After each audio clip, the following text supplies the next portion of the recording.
Hello. Hello बच्चों, कैसे हैं आप लोग? सब बढ़िया चल रहा है, सब चंगा है, मजे में हो एकदम।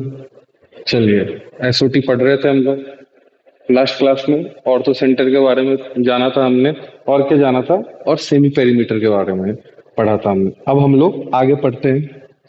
आगे क्या है, कुछ पॉइंट्स है, पॉइंट्स हम लोग लिखते हैं, पॉइंट्स के बारे में पढ़ेंगे।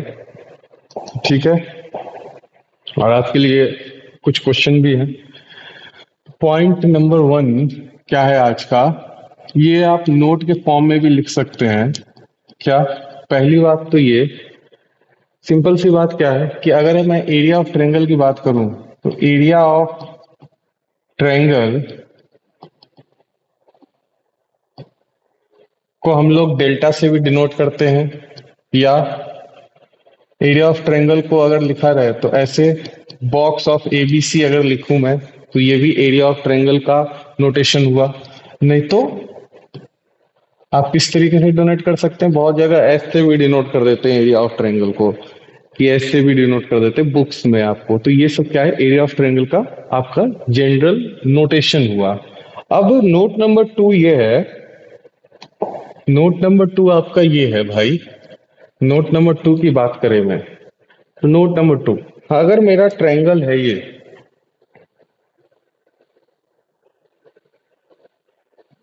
ट्रायंगल ए बी सी, ये अपोजिट साइड हो गया स्मॉल ए। अगर मैं कोई एल्टीट्यूड ड्रॉप कर रहा हूं, अगर मैं कोई एल्टीट्यूड ड्रॉप कर रहा हूं, ठीक है, इसका लेंथ है P1। तो एरिया ऑफ ट्रायंगल एबीसी की बात करें, डेल्टा की वैल्यू क्या होगी, हाफ ए P1।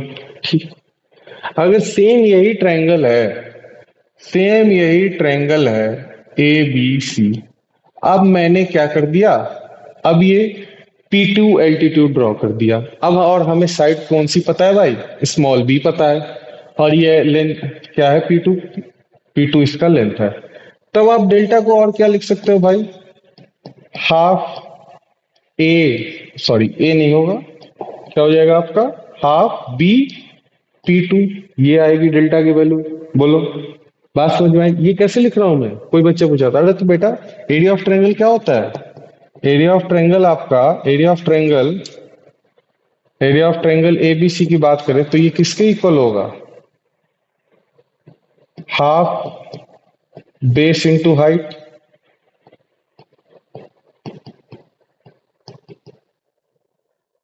तो ये यही तो लिखा हुआ है, हाफ, ये बेस, ए क्या है आपका, बेस है, हाइट P1, फिर इधर ये हाइट हो गया, बेस क्या हो गया आपका, स्मॉल बी हो गया, तो हाफ बी P2।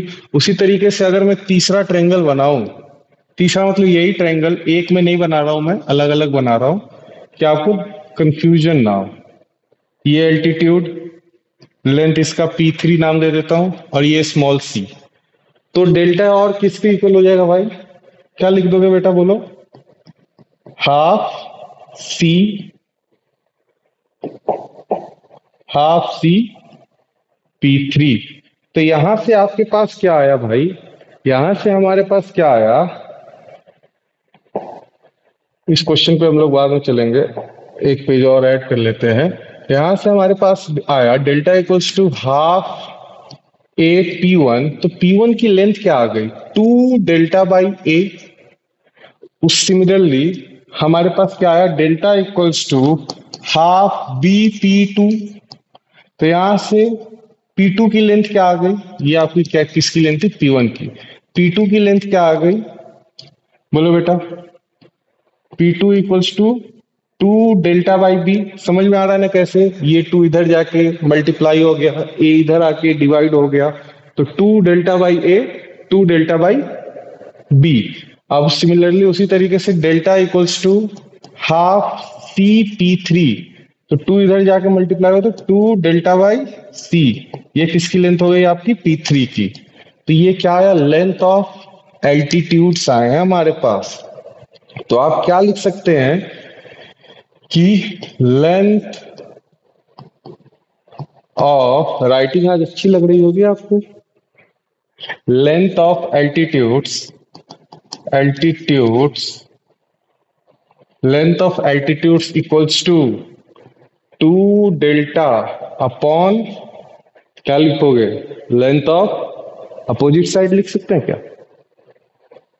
जिस वर्टेक्स से हम एल्टीट्यूड गिरा रहे हैं उसी वर्टेक्स के अपोजिट वाला साइड है ना, तो 2 delta upon length of opposite side. देखो बेटा, जिस वर्टेक्स से हम यहां से वर्टेक्स ए से P1 गिराया है, तो P1 के ए के अपोजिट कौन सा साइड है भाई? P1 ही है, बल्कि सॉरी, ए के अपोजिट, कैपिटल ए के अपोजिट कौन सा साइड है? स्मॉल ए है। तो क्या हो गया? 2 delta upon length of opposite side. ये हो गया क्या बेटा?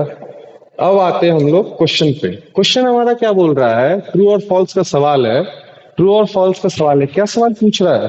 सवाल आपको बोल रहा है in a triangle length of altitudes are in HP. आपको क्या बोला है? लेंथ ऑफ एल्टीट्यूड्स कैसे है भाई? एचपी में है। Then sides of triangle are in AP. True है या फॉल्स है, ये आपको बताना है। तो पहले तो भाई अगर एचपी में है तो पहले तो लेंथ ऑफ एल्टीट्यूड हम लोग लिखते हैं। लेंथ ऑफ एल्टीट्यूड क्या क्या होगा? नेक्स्ट पेज पे जाते हैं। लेंथ ऑफ एल्टीट्यूड की बात करें तो P1 हमें पता है भाई 2 डेल्टा बाई स्मॉल ए होगा। P2 क्या होगा? 2 डेल्टा बाई स्मॉल बी होगा। और P3 क्या हो जाएगा? 2 डेल्टा बाई स्मॉल सी हो जाएगा। अगर कोई भी नंबर, थ्री नंबर्स या 3 एलिमेंट्स, कुछ भी बोलो, एचपी में है तो एचपी का रिलेशन क्या होता है? अगर ए बी सी अगर एचपी में है तो इसका मतलब क्या हुआ?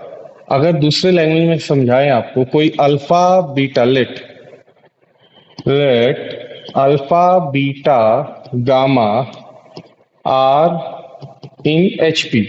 अगर ये 3 नंबर एचपी में है, पहले एचपी के बारे में थोड़ा सा याद कर लेते, भूल तो गए होगे तुम लोग।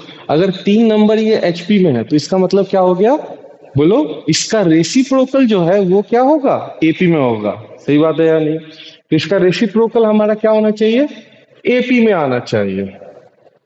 मतलब let three alpha beta gamma are in HP, then alpha, beta, gamma कैसे होने चाहिए? Should be in AP. मतलब क्या कंडीशन फॉलो होगा? Beta equals to alpha plus gamma. यही होता है। 3 नंबर एपी में होते हैं तो हम क्या लिखते हैं कि a plus C upon 2 equals to B, यही लिखते हैं। तो वही चीज यहाँ पे लिखी हुई है। ठीक, तो यहां से हमारे पास क्या आया भाई? यहां से हमारे पास क्या आया? इसको कुछ करो, क्या करोगे? Alpha plus gamma upon 2 alpha gamma equals to 1/बीटा।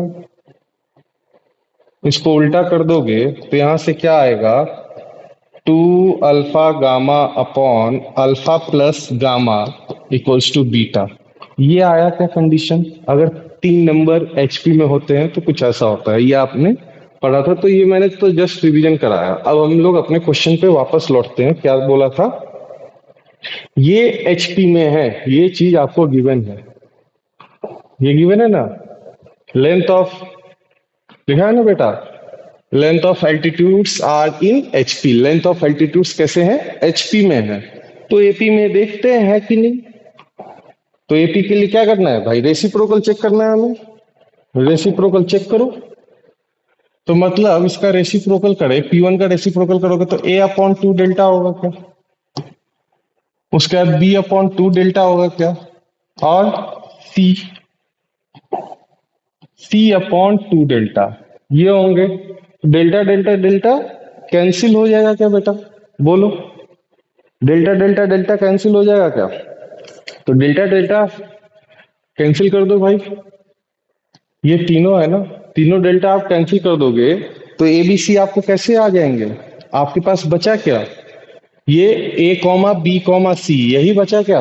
अब ये बताओ, रेसिप्रोकल अगर 3 एलिमेंट्स एपी में है, सॉरी 3 एलिमेंट्स एचपी में है, तो उनका रेसिप्रोकल क्या होता है? एपी में होता है। ये बात हमको पता है। तो एबीसी आपके आ गए। अब ये एबीसी आया क्या भाई, साइड लेंथ ही आया ना, तो ये तो एपी में होगा ही होगा, ये तो एपी में होगा ही होगा। नहीं समझ में आया क्या, बोलो। आर इन एपी, नहीं समझ में आया। अभी तो हमने देखा कि अगर तीन नंबर्स एचपी में होते हैं तो उनका रेसिप्रोकल जो है एपी में होता है, ये अभी हमने कॉन्सेप्ट देखा। तो ये तीन नंबर अगर एचपी में हैं तो इनका रेसिप्रोकल किस में होगा, एचपी में होगा, एपी में होगा। तो हमने जब इसका रेसिप्रोकल किया तो ये क्या आया, A upon two delta, B upon two delta, C upon two delta. तो two delta two delta two delta तो रेशियो है, कैंसिल कर सकते हैं हम लोग, कैंसिल कर दिया तो बचा क्या, ये एबीसी। तो एबीसी क्या है, एपी में होंगे, ये बात तो तय है। और ये स्मॉल एबीसी है क्या, साइड लेंथ ही है ना भाई, स्मॉल एबीसी क्या है, साइड लेंथ ही है हमारा। तो ये स्मॉल एबीसी क्या हो गया आपके, साइड लेंथ है। तो ये ट्रू हो गया ना स्टेटमेंट, कि अगर ये क्वेश्चन में काम आएगा बेटा, अगर हमारे एल्टीट्यूड्स किसमें हो, एचपी में हो, तो हमारा साइड लेंथ है, ट्रू की स्पेलिंग, बच्चे बोलेंगे सर को ट्रू की स्पेलिंग ही नहीं आती।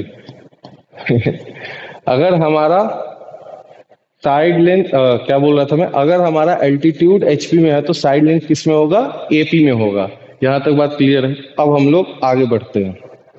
अब बेटा अगली बात आती है, यहां तक हमने देखा कि अभी तक हमने क्या क्या बात कर लिया, जनरल नोटेशन में ट्रायंगल एबीसी के बारे में बात हो गई थी, सेंट्रॉइड के बारे में बात हुई, उसके बाद सर्कम सर्कल के बारे में बात हुई, इन सर्कल के बारे में बात हुई, एक्स सर्कल के बारे में बात हुई। उसके बाद हमने देखा कि टोटल 4 सर्कल होंगे जो non parallel non congruent lines से टच करते हुए बनेंगे। अब उसके बाद हम लोग बात करते हैं, कुछ नोट्स लिखते हैं, जनरल नोट्स। जनरल नोट क्या है भाई, पहला नोट करने का बात यह है, देखो इन सेंट्रॉयड की बात करें तो सेंट्रॉयड बेटा और इन सर्कल हमेशा सर्कल के अंदर होगा, ये हमने देखा। और ऑर्थो सेंटर और किसकी बात हो गई, सरकम सेंटर, ऑर्थो सेंटर और सरकम सेंटर ये हमारे क्या हो रहे थे, बाहर हो रहे थे। मतलब मे बी एक्स सर्कल, तो देखो एक्स सर्कल या एक्स सेंटर की बात है वो तो बाहर ही होगा। अगर मैं सेंट्रॉयड और इन सेंटर की बात करें तो ये हमेशा अंदर होगा। तो ये नोट करके लिख लेते हैं, नोट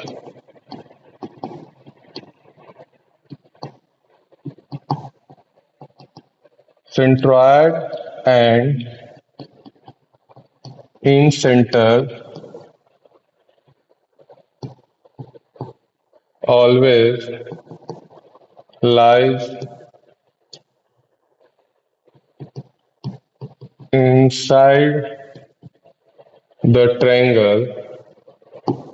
नोट नंबर 2 क्या हो जाएगा, ऑर्थो सेंटर और सरकम सेंटर, ऑर्थो सेंटर और circumcentre, orthocentre and circumcentre में lie outside the triangle. Orthocentre और सरकम सेंटर क्या हो सकते हैं, ट्रायंगल के बाहर भी लाई कर सकते हैं। और कुछ अब क्लास 9th 10th की बातें कर लेते हैं, आपकी छोटी मोटी बातें जो काम आएगा, जो आपको मैं नोट के फॉर्म में लिखवा देता हूँ, समझा देता हूँ। अगर बेटा दो ट्रायंगल है, उनके बेस सेम है, दो ट्रायंगल है उनके बेस सेम है और हाइट डिफरेंट है, तो ट्रायंगल का एरिया किसके रेशियो में बटेगा। ये आप बोलोगे कि सर कौन से बच्चों वाली बात कर रहे हो, लेकिन तब भी क्या करनी पड़ती है। ए, ये बेस सी और ये डी, दो ट्रायंगल है, इनके बेस सेम है, यही बेस है, बीसी बेस है। एक मान लो इसका हाइट क्या है, h1 है, और इसका हाइट ये h2 है। तो area of triangle A B C upon area of triangle D B C, ये किसके रेशियो में बटेगा भाई, हमें पता है half into base into height होता है। हाफ हाफ और बेस बेस तो कैंसिल हो जाएंगे, दोनों में सेम है। अब हाइट बचा तो ये क्या हो जाएगा, h1 अपॉन h2 हो जाएगा, h1 अपॉन h2 हो जाएगा। मतलब बेस सेम है, ये वर्ड्स में लिखवाने की जरूरत नहीं है आपको, इतना तो समझ में आ ही रहा है।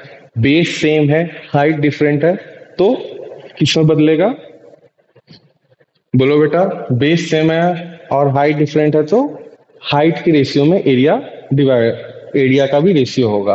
और इसमें अगला पॉइंट क्या हो जाएगा, फोर्थ पॉइंट, कि हाइट आर सेम, अब हाइट सेम है एंड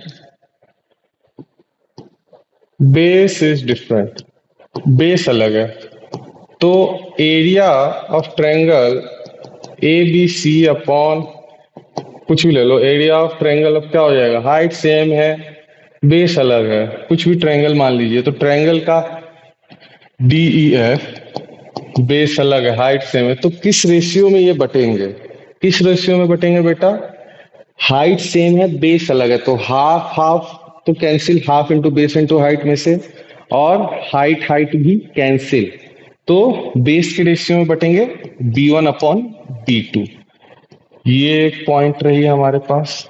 ये सब बातें जो हैं आपको आगे जब हम एसओटी के क्वेश्चंस करेंगे उसमें काफी काम आने वाला है, ठीक है। यहाँ तक ये बात हो गई क्या, अब आगे बढ़ते हैं। अब बात आती है ट्रायंगल के अंदर जब हम बात कर रहे हैं, अब ट्रायंगल एबीसी, अब बेटा ट्रायंगल की जब बात हो रही है तो तीनों ट्रायंगल के एंगल का सम कितना होता है भाई, तीनों ट्रायंगल के एंगल का सम अपना पाई होता है क्या। तो अब जो भी बात हम करने जा रहे हैं वो सब ट्रायंगल के अंदर की बात करेंगे, ठीक है। तो बेटा in triangle A B C, A plus B plus C equals to क्या होगा, पाई होगा, पाई मतलब 180 डिग्री होगा। मतलब यहाँ पे बात क्या आती है कि हम b प्लस सी को कभी पाई माइनस ए लिख सकते हैं, चाहे a प्लस सी को हम पाई माइनस बी लिख सकते हैं, या मैं बोलूं और क्या आप बोल सकते हो, और क्या बचेगा, a प्लस बी को पाई माइनस सी लिख सकते हो। ये सब क्यों लिख रहा हूं मैं, ये सब मैनिपुलेशन क्यों कर रहा हूं मैं, क्योंकि अब बात ये आएगी, मान लो कि कुछ इस तरीके से लिखा हो, इसी में ये अब अगला पॉइंट चालू हो गया कि पहला पॉइंट ये है साइन ऑफ बी प्लस सी लिखा है आपके पास, तो इसको आप क्या लिख सकते हो, साइन ऑफ पाई माइनस ए लिख सकते हो क्या, सॉरी 8 लिख दिया मैंने, साइन ऑफ पाई माइनस ए लिख सकते हो क्या। अब साइन ऑफ पाई माइनस ए हमने पढ़ा हुआ है, आपको ट्रिक नहीं ध्यान में तो मैं आपको वापस से ट्रिक बताता हूँ। Sine of pi minus theta, pi का मल्टीपल रहे आएगा तो साइन ही, ठीक, पाई माइनस थीटा, पाई में से एंगल ए माइनस हुआ तो पहुंच गया सेकंड क्वाड्रेंट में, पाई माइनस है, सेकंड क्वाड्रेंट में साइन कैसा होता है भाई, पॉजिटिव होता है, तो पॉजिटिव रहेगा, और ये एंगल ए है तो एंगल ए, साइन ए, ये बात हुई। अब उसी तरीके से हम बाकियों का भी क्या कर सकते हैं, sine of A plus C को हम क्या लिख सकते हैं बोलो बेटा, sine of pi minus B लिख सकते हैं क्या, तो ये भी क्या हो जाएगा, साइन बी हो जाएगा। बात समझ में आई, ये क्यों हो रहा है ऐसा सिर्फ ट्रायंगल के केस में, क्योंकि तीनों का सम क्या होता है 180 डिग्री होता है ना, ट्रायंगल ए बी सी तीनों का सम 180 डिग्री होता है। अब उसी तरीके से दो तो हमने लिखा, क्या क्या लिखा, तो तीसरा भी हम उसी तरीके से लिख सकते हैं क्या बेटा, तीसरा इसी तरीके से लिख सकते हैं, कौन सा, sine of A plus B की बात करें तो ये आपका क्या हो जाएगा, sine of pi minus C, मतलब साइन सी, ये हो जाएगा क्या बेटा बोलो, यहां तक बात क्लियर है। ये तो इसके में था। अब कॉस वाला भी देख लेते हैं, कॉस के केस में देख लेते हैं, cos of A plus B की बात करें तो ये क्या हो जाएगा, cos, cos pi minus C होगा। अब कॉस के केस में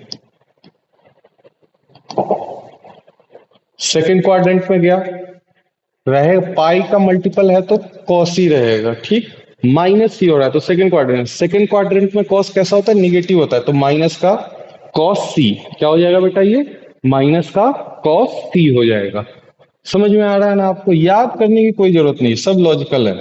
और कॉस ऑफ सी प्लस ए हो जाए, ए प्लस सी या सी प्लस ए क्या हो जाएगा, ये cos of pi minus B हो जाएगा, तो ये क्या हो जाएगा, माइनस का कॉस बी हो जाएगा, ठीक।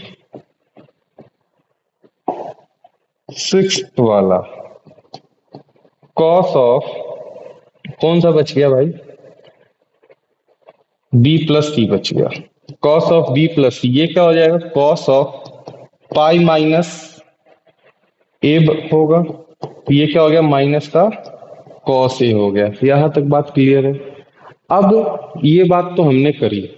अब दूसरी बातें इसी में ट्रायंगल की बात चल रही है तो ट्रायंगल के अंदर बेटा, अब इसी में ट्रायंगल एबीसी में ही अब एक चीज बताओ, ए बी सी जो है एंगल्स जो है हमारे, जीरो और पाई के बीच के एंगल्स है, जीरो और पाई के बीच के एंगल, ये बात तो हमें क्लियर है। तो बेटा जीरो और पाई के बीच में है तो ए बी सी जो है ये एक्स एक्सिस ये वाई एक्सिस है अपना। तो ये फर्स्ट क्वाड्रेंट, ये सेकंड क्वाड्रेंट, ये थर्ड,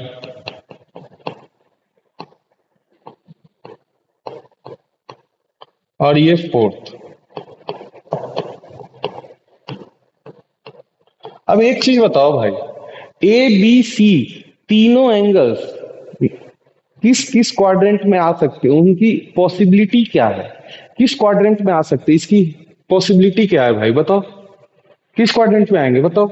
यहाँ पे क्या होता है, 0 डिग्री होता है क्या, यहाँ पे 0 डिग्री होता है, यहाँ पे 90 डिग्री होता है, और यहाँ पे 180 डिग्री होता है, ये बात हमें पता है। तो 0 से 180 के बीच में अगर तीनों एंगल हैं तो ए बी सी एंगल्स किस किस क्वाड्रेंट में आ सकते हैं, या तो फर्स्ट में या तो सेकंड में। इसमें किसी को डाउट है क्या, देखो ए बी सी ट्रायंगल के एंगल है ना बेटा, ट्रायंगल के एंगल है, तो ट्रायंगल के तीनों एंगल का सम कितना होता है, 180 डिग्री होता है। तो तीनों एंगल जो है, अगर ऑब्ट्यूस एंगल ट्रायंगल में बनता है तो मैक्सिमम एक एंगल ही तो 90 से बड़ा होगा, वो 90 और 180 के बीच में रहेगा। तो वो वाला एंगल को छोड़ के बाकी दोनों तो फर्स्ट क्वाड्रेंट के ही एंगल रहेंगे। तो मैक्सिमम मैक्सिमम सेकंड क्वाड्रेंट, मतलब तीनों एंगल्स जो है फर्स्ट या सेकंड क्वाड्रेंट के ही बीच में रहेंगे। तो अब इसमें क्या पॉइंट बना, angle A B C lie on first और सेकंड क्वाड्रेंट। ये इससे आप सोच रहे होंगे सर इसमें कौन सी बड़ी बात है, ये तो नॉर्मल सी बात है। नहीं, नॉर्मल सी बात है, लेकिन ये क्वेश्चन सॉल्व करने में बच्चे भूल जाते हैं। इस फर्स्ट और सेकंड क्वाड्रेंट की वजह से हमारे पास क्या चीज आया आया बहुत ही इंपॉर्टेंट बात आया है। अगर हमारे एंगल्स फर्स्ट और सेकंड क्वाड्रेंट में है, अगर हमारे एंगल्स फर्स्ट और सेकंड क्वाड्रेंट में है, स्ट्रेट लाइन बना लेते हैं भाई। अगर हमारे एंगल, भाई लाइन तो इसमें दिख नहीं रहा, छोड़ो हटाओ। अगर हमारे एंगल्स फर्स्ट और सेकंड क्वाड्रेंट में है बेटा, तो उससे हमें क्या पता चलता है, ऐसे बना लेता हूं, बोलो कौन मतलब कि कौन सा ट्रिग्नोमेट्रिक रेशियो पॉजिटिव रहेगा। अगर फर्स्ट क्वाड्रेंट की मैं बात करूं, फर्स्ट क्वाड्रेंट में बात करूं तो भाई सब पॉजिटिव होते हैं, साइन भी आपका पॉजिटिव, साइन भी पॉजिटिव, कॉस भी पॉजिटिव, कॉस भी पॉजिटिव, कोई दिक्कत नहीं है। साइन और कॉस पॉजिटिव तो बाकी सारे पॉजिटिव रहेंगे। सेकंड क्वाड्रेंट की बात करें, सेकंड क्वाड्रेंट की बात करें, साइन के बारे में क्या बोलोगे, साइन निगेटिव होता है क्या, सेकंड क्वाड्रेंट में साइन क्या होगा, निगेटिव होगा या पॉजिटिव, कोई बोल रहा है निगेटिव होगा, सही है क्या, नहीं नहीं भाई, सेकंड क्वाड्रेंट में साइन पॉजिटिव होता है, साइन थीटा पॉजिटिव होता है।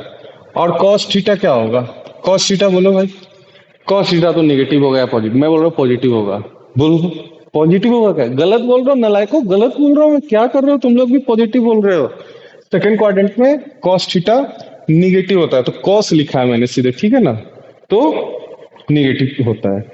तो यहीं पे इंपॉर्टेंट बात आई, मुद्दे की बात क्या, कि ए बी सी जो है हमारे फर्स्ट और सेकंड क्वाड्रेंट के ही एंगल है, या फर्स्ट क्वाड्रेंट में रहेंगे या सेकंड क्वाड्रेंट में रहेंगे। तो फर्स्ट और सेकंड क्वाड्रेंट में रहेंगे वो एंगल्स, तो इसका मतलब क्या है, इसका मतलब ये है कि जो साइन थीटा होगा, साइन ए या साइन बी या साइन सी, ये जो एंगल्स होंगे ये हमेशा क्या होंगे, देखो फर्स्ट क्वाड्रेंट में या सेकंड, सॉरी फर्स्ट क्वाड्रेंट में या सेकंड क्वाड्रेंट में साइन क्या है हमारा, पॉजिटिव है ना, तो साइन ए हो या साइन बी हो या साइन सी हो, क्या होगा, पॉजिटिव होगा। वही अब बात आई, अब कॉस पे बात करते हैं। पहले साइन वाला एक पॉइंट लिख लेते हैं चलो। तो हमें क्या एक नोट कम मिला, नोट नंबर अपना देख लेना यार, मैं 1 डाल दे रहा हूँ, मैं भूल जाता हूँ नोट नंबर कौन सा चल रहा था, आप लोग देख लीजिएगा। ठीक है, तो हमारे पास बात क्या आई, sine A, sine B, sine C will be always positive. Triangle के केस में अगर ट्रायंगल के ये एंगल्स हैं ए बी सी, लिख देता हूं, अगर एंगल्स की बात हो रही है, इन द ट्रायंगल एबीसी की बात चल रहा था, where A B C are angles of triangle. ठीक, क्या होगा, साइन जो है हमारा पॉजिटिव होगा, साइन थीटा जो है हमारा हमेशा पॉजिटिव होगा। अब बात करते हैं कॉस की। अब देखो कॉस फर्स्ट क्वाड्रेंट में पॉजिटिव, सेकंड क्वाड्रेंट में नेगेटिव। अब एक चीज बताओ बेटा, कॉस थीटा निगेटिव भी होगा पॉजिटिव भी होगा, कितना कॉस ए बी सी तीन एंगल्स हैं, तीन में से कितने एंगल्स का कॉस थीटा पॉजिटिव होगा और कितने का नेगेटिव? सोचो, सोचो जरा सोचो, कितने का हो सकता है? अगर एक्यूट एंगल ट्रायंगल है, अगर एक्यूट एंगल ट्रायंगल है तो तीनों एंगल फर्स्ट क्वाड्रेंट में होंगे, 90 से छोटा। एक्यूट का मतलब क्या हुआ, 90 से छोटा है तीनों एंगल। तो एक्यूट एंगल ट्रायंगल है तो तीनों एंगल फर्स्ट क्वाड्रेंट पे होंगे, तो कॉस थीटा तीनों पॉजिटिव रहेगा। अगर ऑब्ट्यूस एंगल ट्रायंगल है, अगर ऑब्ट्यूस एंगल ट्रायंगल है तो एक ऑब्ट्यूस एंगल ट्रायंगल ही तो है। ऑब्ट्यूस एंगल ट्रायंगल में एक चीज बात बताओ, कितने एंगल्स 90 से ज्यादा हो सकते हैं, 90 से ज्यादा हो सकते हैं? एक ही है वो, एक ही एंगल हो सकता है ऑब्ट्यूस एंगल ट्रायंगल में 90 से ज्यादा। बाकी दो तो 90 से कम ही रहेंगे ना, फर्स्ट क्वाड्रेंट में ही रहेंगे, 0 और 90 के बीच में होंगे। तो मैक्सिमम कितने एंगल का कॉस थीटा या cos of that angle should be negative? वो सिर्फ एक ही होगा। बात समझ में आई कि नहीं आई? बात समझ में आई कि नहीं आई? बोलो बोलो बोलो। नहीं आई? फिर से मैं बोल रहा हूं हमारा जो है कॉस थीटा फर्स्ट क्वाड्रेंट में पॉजिटिव है, सेकंड क्वाड्रेंट में निगेटिव है। तो अगर मैं ट्रायंगल बनाता हूं, अगर मैं कोई एक ट्रायंगल बना रहा हूं ये, तो अगर ये एक्यूट एंगल ट्रायंगल है, एक्यूट एंगल ट्रायंगल है, तो एक्यूट एंगल ट्रायंगल में तो तीनों एंगल्स क्या होगा, फर्स्ट क्वाड्रेंट में होगा, 90 से छोटा होगा, 0 और 90 के बीच में होगा। तो उसमें तो कॉस थीटा क्या, cos A cos B cos सी तीनों क्या होगा, पॉजिटिव होगा। अगर हमारा ऑब्ट्यूस एंगल ट्रायंगल है, ऑब्ट्यूस एंगल ट्रायंगल में एक ही एंगल 90 से ज्यादा होता है ना, अगर कोई ऑब्ट्यूस एंगल ट्रायंगल आप बनाओगे तो एक ही एंगल 90 से ज्यादा होगा, बाकी दो तो 90 से छोटे होंगे। तो उसमें क्या होगा, जो 90 से बड़ा होगा वो सेकंड क्वाड्रेंट में थीटा पहुंच जाएगा, और सेकंड क्वाड्रेंट में कॉस क्या होता है हमारा, निगेटिव होता है। देखो इधर सेकंड क्वाड्रेंट में कॉस क्या है हमारा, निगेटिव है। तो सेकंड क्वाड्रेंट में कॉस निगेटिव है तो सिर्फ एक ही angle, maximum two maximum cos का एक ही एंगल ऐसा होगा जिस जो निगेटिव होगा, cos of that angle negative. तो अब अगला पॉइंट वही है हमारा कि ये तो पॉइंट नंबर 1 हो गया। पॉइंट नंबर 2 क्या, मैक्सिमम कितने कॉस निगेटिव हो सकते हैं, मैक्सिमम कॉस थीटा, कैसे लिखा जाए भाई, maximum only one value of cos of angle should be will be negative, maximum only one value of theta is there where cos theta will be negative and that will possible, कौन से triangle में possible होगा, that will possible in obtuse angle triangle. किसमें possible होगा बेटा, obtuse angle triangle में ये चीज पॉसिबल है। आप ऑब्ट्यूस एंगल ट्रायंगल की जब आप बात करेंगे तब उसमें पॉसिबल होगा। अब कुछ और बातें भी हम लोग कर लेते हैं। अब जैसे कि ये सब बात की है हमने। अब है ना, एक चीज बताओ, a प्लस बी प्लस सी हमारे पास क्या है, पाई है। अगर मैं डिवाइड बाई टू कर दूं, अब हमने है ना डिवाइड बाई टू कर रहा हूं, डिवाइड बाई टू किया तो ये पाई, ये इधर टू हुआ, इधर भी टू हुआ। अब सबको इंडिविजुअल ब्रेक किया, a by two plus B by two plus C by two equals to pi by two. अब हाफ एंगल की बात करते हैं हम लोग, ठीक है। तो बेटा यहां से क्या आया, A by two plus B by two को आप क्या लिख सकते हो, pi by two minus C by two लिख सकते हो। A by two plus C by two को आप क्या लिख सकते हो, pi by two minus B by two लिख सकते हो। और इधर ही लिख देता हूं, B by two minus C by two को आप क्या लिख सकते हो, बोलो बेटा, पाई by two minus A by to आप लिख सकते हैं, ये आप चीज लिख सकते हैं। तो अब फिर से इसका भी हम लोग साइन और कॉस में देखते हैं। तो अगर मैं sine of A by two plus B by two लिखता हूं, तो इससे आपको क्या दिखना चाहिए, इससे आपको A by two B by two नहीं दिखना चाहिए, इससे आपको दिखना चाहिए भाई ये लिखा हुआ है sine of pi by two minus C by two लिखा हुआ है भाई, ये लिखा हुआ आपको ये दिखना चाहिए। अगर मैंने ये लिखा है तो आपको दिखना क्या चाहिए, ये दिखना चाहिए। क्या लिखा हुआ, sine pi by two minus C by two. और हमें पता है sine sine pi by two minus theta क्या होता है बेटा, sine pi by two minus theta cos theta होता है क्या, कॉस थीटा होता है क्या। तो ये क्या हो जाएगा, कॉस सी बाई टू हो जाएगा, ये क्या हो जाएगा, कॉस सी बाई टू हो जाएगा। तो उसी तरीके से बाकी का हम लिख सकते हैं क्या, sine A by two minus sorry A by two plus C by two, ये क्या हो जाएगा, बोलो बेटा, ये हो जाएगा कॉस बी बाई टू हो जाएगा क्या, ये कॉस क्या हो जाएगा आपका बी बाई टू हो जाएगा। अब एक और कौन सा बचा, अब बचा sine C by two plus B by two, ये क्या हो जाएगा, कॉस ए बाई टू हो जाएगा। ये सारा कुछ आप है ना रटते हो, मैं आपको बता रहा हूं कि भाई देखो आराम से आप निकाल सकते हैं, कोई रॉकेट साइंस नहीं है, नॉर्मल सी बात है, नॉर्मल मैथमेटिक्स है, ठीक। ये हमने साइन में देख लिया हाफ एंगल। अब कॉस में देख लेते हैं, cos of A by two plus C by two लिखा है, तो आपको क्या दिखना चाहिए बोलो, cos of pi by two minus B by two दिखना चाहिए क्या बेटा, ये दिखना चाहिए आपको। तो कॉस 90 माइनस थीटा क्या होता है, साइन थीटा होता है, तो ये हो गया साइन बी बाई टू। उसी तरीके से cos of B by two plus C by two लिखा हुआ है, तब आपको क्या दिखना चाहिए, बोलो, साइन, यहाँ पे बी और सी है, लॉजिक से सोचो क्या होगा, ए बाई टू। अगर cos of B by two plus और कौन सा बच गया भाई, ए बाई टू, ये लिखा हुआ है, तो ये क्या हो जाएगा, साइन सी बाई टू। यहां तक बात हुई हमारी, बात समझ में आया आपको। तो बेटा ये सारा कुछ है ना, आपको क्वेश्चन सॉल्व करने में बीच में आप अटकते हो, तो वो सारी चीजें मैं अभी से ही आपको क्लियर करवा रहा हूं कि देखो हाफ एंगल ये वाला ऐसे निकलेगा, अगर हाफ एंगल नहीं है कंप्लीट एंगल्स की बात हुई, ए प्लस बी प्लस सी, तो उसमें पाई माइनस सी हो जाएगा, तो पाई माइनस सी क्या हो जाएगा, वो साइन साइन में ही रह जाता है, कॉस कॉस में ही रह जाएगा। तो सब कुछ मैं आपको अभी से ही, ये सब क्वेश्चन में काम आएगा, तो अभी से ही मैं क्लियर करवा रहा हूँ, ठीक है। तो इस लेक्चर में इतना ही, फिर मिलते हैं अगले लेक्चर में। आगे अगले लेक्चर में हो सके तो हम लोग साइन रूल के बारे में सीखेंगे, आगे बात करते हैं। चलो बेटा, राधे राधे, आज के लिए इतना ही, चलिए।